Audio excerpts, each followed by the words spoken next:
ಬೆಂಗಳೂರಲ್ಲಿ ಸೃಷ್ಟಿಯಾಗಿರುವಂತ LPG ಸಿಲಿಂಡರ್ನ ಸಮಸ್ಯೆಯ ಬಗ್ಗೆ ಮಾಹಿತಿಯನ್ನು ನಾನು ಕೊಡ್ತಾ ಇದ್ದೆ. ಇನ್ನು ಬೇರೆ ಬೇರೆ ಜಿಲ್ಲೆಗಳಲ್ಲೂ ಕೂಡ ಸಮಸ್ಯೆಯ ಮುನ್ಸೂಚನೆ ಗೋಚರಿಸ್ತಾ ಇದೆ. ಕಲಬುರಗಿಯಲ್ಲೂ ಕೂಡ ಹೋಟೆಲ್ ಮಾಲಕರು ಪರದಾಡ್ತಾ ಇದ್ದಾರೆ. ಕಲಬುರಗಿಯಲ್ಲೂ ಕೂಡ ಕೇಳಿದಷ್ಟು ಸಿಗ್ತಾ ಇಲ್ಲ, ಅಡುಗೆ ಅರಿಲ್ಲ.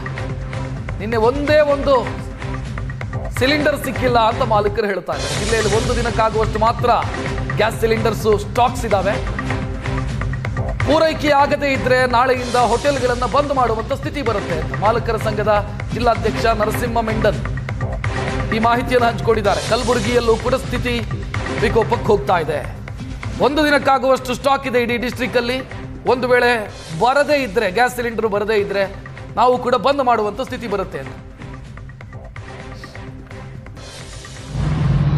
ನಮ್ಮ ಕಲಬುರಗಿಯಲ್ಲೂ ಇವತ್ತಿನಿಂದ ಗ್ಯಾಸ್ ಸರಬರಾಜು ಕಂಡು ಬಂದಿಲ್ಲ. ಸುಮಾರು ಕಡೆ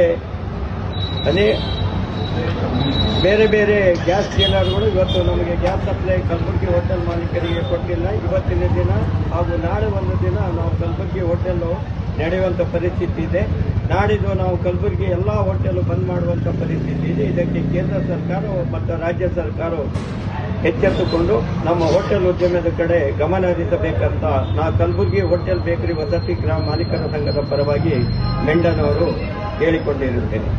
ಈಗ ಪರ್ಯಾಯವಾಗಿ ನಾವು ಇದ್ದಿಲ್ಲ ಅಥವಾ ಹೊಟ್ಟು ಇಂಥದ್ರಲ್ಲಿ ನಾವು ಹೋಟೆಲ್ ನಡೆಸುವಂಥ ಪರಿಸ್ಥಿತಿ ತುಂಬಾನೇ ಕಷ್ಟ.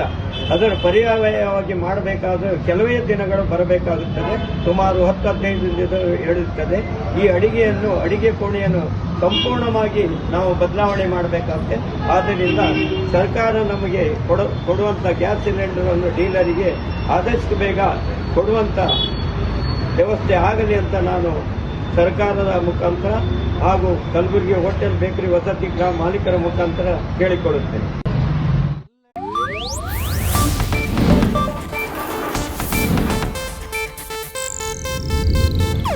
ಇದು ಏಷ್ಯಾನೆಟ್ ನ್ಯೂಸ್ ನೆಟ್ವರ್ಕ್ ಪ್ರಸ್ತುತಿ.